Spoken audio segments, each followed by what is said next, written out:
FSN Radio. It's all about what's next. Go to financialsurvivalnetwork.com and sign up for your free weekly newsletter. You'll also get 3 free reports. The Financial Survival Network. It's all about what's next.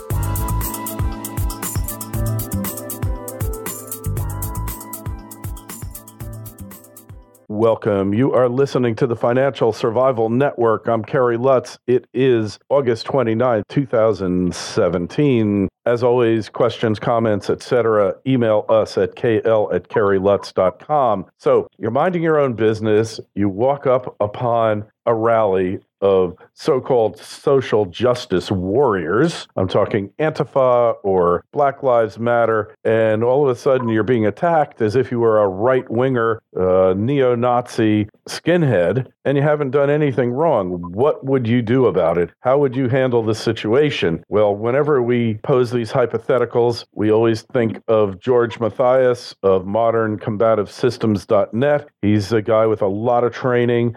George, you trained SWAT guys. You were in law enforcement, in military law enforcement. Welcome back. Hey, thanks for having me, Kerry. Hey, so in that situation, you've got these guys going nuts, and it doesn't look like the cops have any interest in getting involved in the situation. What are you supposed to do when you're wrongfully attacked by these folks? Well, Kerry, the first thing you got to do is you got to be aware of what's going on, the places you're going. A lot of people that aren't interested in that thing one way or the other, happen to be vacationing in these places at, the wrong time. D.C., other places with the Confederate monuments and all that thing. So you need to realize where you're going. If you know somebody on the ground there, contact them, see what the situation is. And you need to understand the symbolism. You need to go online. You need to familiarize yourself with, the T-shirts and the symbols and the logos of all these people. And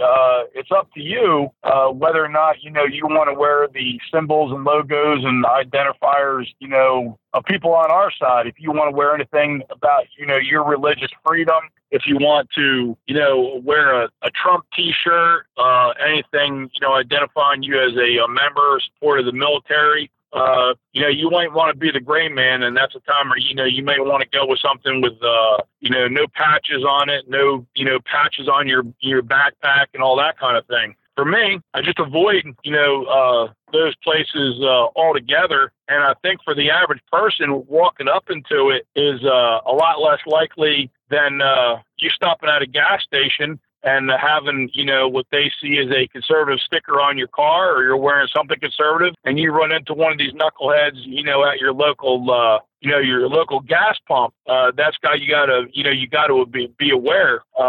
There's a lot of things where, you can, depending on the parks, depending on what the laws are, whether or not you can be armed with a firearm or not. I tell you, in a crowd, you don't want to pull out a firearm. You don't want to wade in. And because a lot of these police officers have been given the orders to stand down, in a lot of situations not wear riot gear because we don't want to scare the left.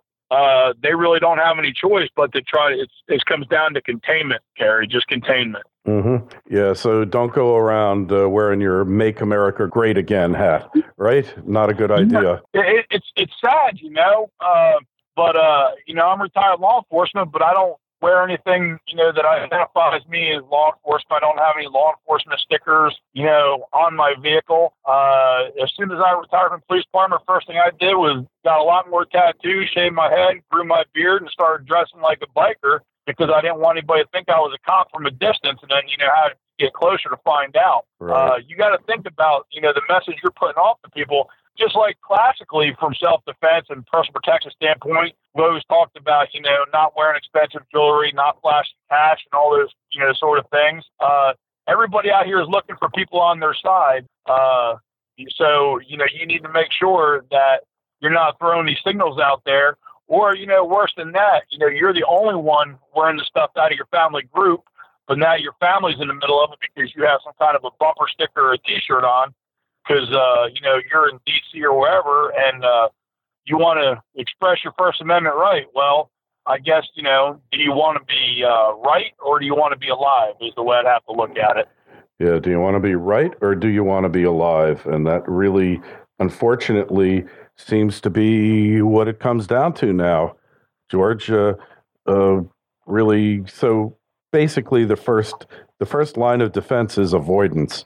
Avoid putting yourself into any situation where you're going to be confronted by these morons. Yeah, like I said, even before avoidance, we want awareness. Again, understand, look up symbols of these groups. Look at the patches they wear, look at the clothes that they wear, because you may end up, being on if you're on vacation, you may end up being on a subway or other public transport, and you might see a couple of these guys together. And about the time that you're looking at them, you'll realize they're already looking at you, and they've already identified you as the enemy.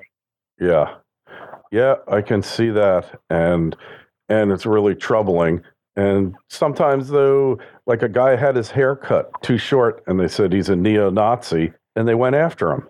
Yeah, it's kind of interesting, Kerry, because I live up here, in Amish country. I'm up here around York, PA, and we don't have any of those issues up here, that I've known or I've seen. Because it's funny, these protesters and all that, they seem to like to do this stuff in large metropolitan areas where the police that they hate so much are there to protect them from having conservatives, beat them down. Yeah, we're not seeing much of this stuff in Florida, where you presume that everybody is carrying, whenever you go outside your house, you just assume that everybody's carrying, right? That's right. And our society is a polite society. Yeah, and the most polite people in the world are in prison, right? That's right. Because violence could erupt at any moment. But thing is, really, education, knowing what these people are about, where they're at, avoiding places where they're going to be, and then don't have any symbols, whether bumper stickers, hats, or whatever, that would tend to provoke them. Right. Well, that's just it, Kerry. The problem is, when I was younger in law enforcement, I had stickers on my car and all that kind of stuff. The problem is that people are going to see those things from a distance, and when they come up to you, you're not going to realize that those things are what drew them, to your vehicle.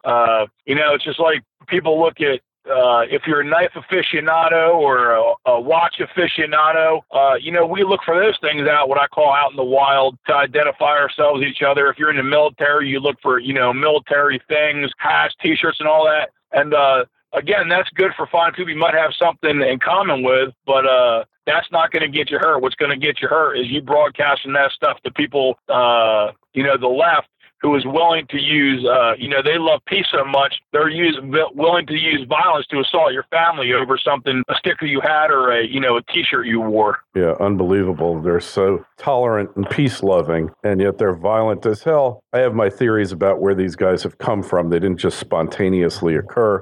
This is that alternative police force that Obama was so proud of promoting. I think this is every bit tied up in it. Just like Charlottesville was a manufactured controversy. I mean, there's a few hundred of these deplorable neo-Nazi characters, a ragtag bunch, if anything, that you've ever seen, and then thousands of these peace-loving thugs who go after them. It's just not the way the country was supposed to be, obviously. But, hey, you're into something new now. If I understand correctly, you are training service dogs. Well, tell us what a service dog is, first and foremost. All right. I retired from the police department, Gary, for post-traumatic stress disorder. And about the time my daughter was getting ready to go in the Navy, she's an air traffic controller.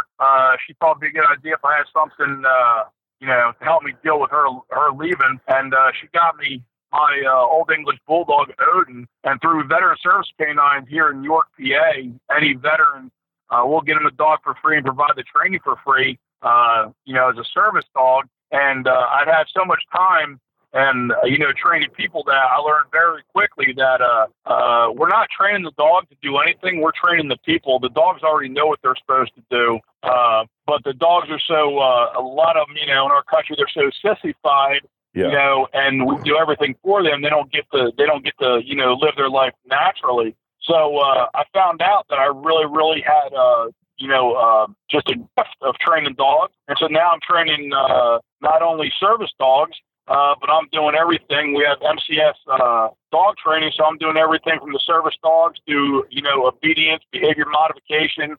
A lot of people adopt dogs from kennels or SPCA, and, they're not very forthcoming and upright about the dog's background, and the dogs have aggression issues.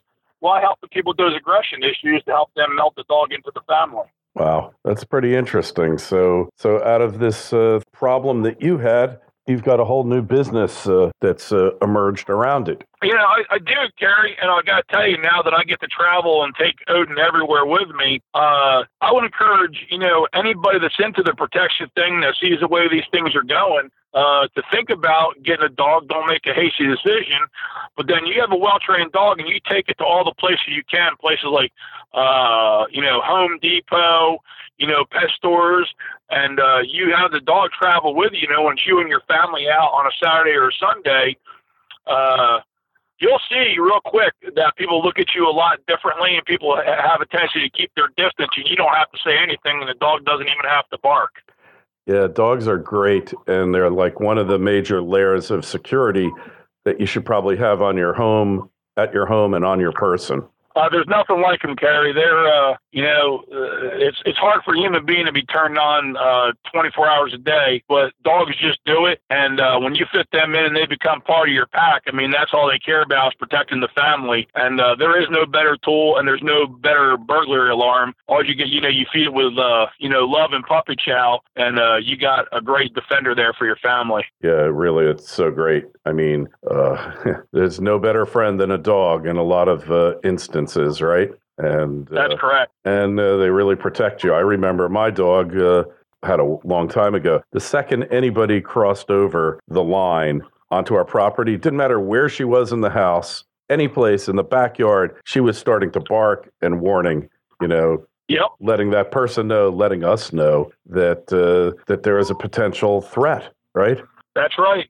The bark is the most important thing. And I encourage people, whether you can afford a security system or you can't, stickers and signs are cheap. I don't care if you have a Chihuahua, and I do have a Chihuahua, but that's one of my dogs. We'll put up that, caution canine or, caution dogs, on the front and back of your house. Because if nothing else, people bypass your house. They know if they make any noise, at night, they know that dog's going to start barking, which is the same thing why we pay big money for, a glass break alarm or an intrusion alarm, that noise to scare them away. Well, that dog's always there, and he's always working for you, no matter what size they are. Yeah, and they're always on duty, 24/7. That's right. They don't just go to sleep and then, No. The second anybody gets near, it's always amazed me, this sense of smell, the acuity of their sense of smell and their hearing is just something that we really could just sit back with wonder and observe. And so how much does it cost to train a dog, George? A certified service dog is worth about $5,000 plus the price of the dog. Mm-hmm. And there is a big black market for service dogs, unfortunately, because somebody can snatch a dog from a backyard that they know is a service dog. If they sell for a couple grand, it's a couple grand in their pocket. That's why, all pets and all your dogs, everybody should be, microchipped and all that sort of thing. And you really got to keep an eye on them, especially if it's not a service dog, you got a nice dog. You really got to keep an eye on them. And something you said interesting, though, Carrie, about smell. The smell is the only sense that a dog is born with. It's how it finds the milk. So dogs are 60% smell all the time. Really? So it always cracks me up. People come up and they offer a dog a hand. They say, I want him to smell me. Believe me, that dog smelled you long before you walked up to it. Yeah, that's very true. Hey, what breeds do you recommend here, George, both for self-defense and service dogs? What are the best breeds for that purpose? If you want to, I have, as far as I know, I have the only Old English Bulldog that's a service dog. Most of the time we see, and we recommend, we like labs, we like lab mixes, and we really like pit bulls and pit bull mixes.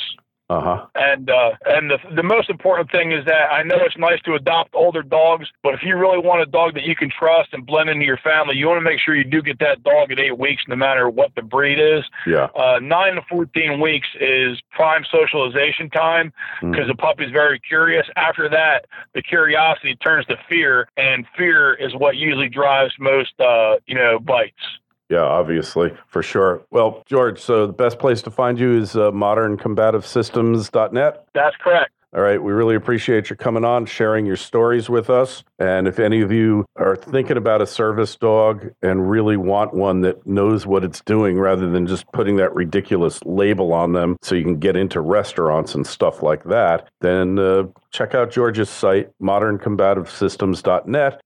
You can always email me, kl@kerrylutz.com. The Twitter feed's @KerryLutz, been very active lately. And the Facebook page is Financial Survival Network. George, thanks so much for being on. We'll talk to you again soon. Hey, thanks for having me, Kerry. FSN Radio. It's all about what's next. Go to financialsurvivalnetwork.com and sign up for your free weekly newsletter. You'll also get 3 free reports. The Financial Survival Network.